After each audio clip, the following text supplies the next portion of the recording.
Heirs of an Honored Name: The Decline of the Addams Family and the Rise of Modern America by Douglas Egerton. Few American families have left as much of a mark over so many decades as the Addams family. In this enthralling epic saga, Egerton traces how John Adams' descendants carried some of his highest values, as well as some of his personality flaws, into the 19th century.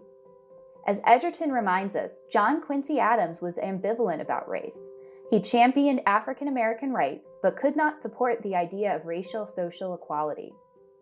The next generation felt uncomfortable and even alien in the world emerging around them. Egerton is in full command of his subjects, capturing each of them as individuals who carried the burden of their progenitors' fame. The author acknowledges both their use and their squandering of their talents and does not excuse their faults. By the third generation, the Adamses took refuge in racism and anti-Semitism. In explaining this decline, Egerton provides a powerful picture of the tensions that came with the modernizing of America. There were several things that led me to write a book about the third and fourth generation of the Addams family. Primarily, I think they've been unfairly neglected by history and by historians. Every 10 years, there's a new biography of John Quincy Adams. Recently, a great book on the presidencies of John Quincy Adams. But the last book on Charles Francis Sr.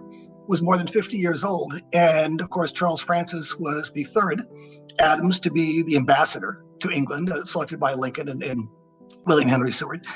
He was there longer than his father or grandfather. He was there for 7 years. Almost single-handedly kept Britain from siding with the Confederacy. He knew when to be tough. He knew when to almost threaten war. He knew when to back off and smooth over some of Seward's more incendiary demands. And then, of course, his sons led Black troops during the war. His son Henry essentially invented the profession of history. So a really important family. The second thing is they were not America's first political dynasty. During their lifetime, they were the only political dynasty.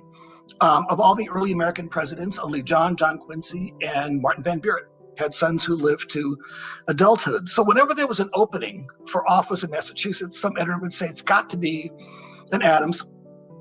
When Charles Francis Sr. Was first elected to the state assembly in 1840, that made papers all across the country. The assumption was he would go from being a state assemblyman to a U.S. senator, maybe a governor, and become the third President Adams. And why that didn't happen is really the point of my book.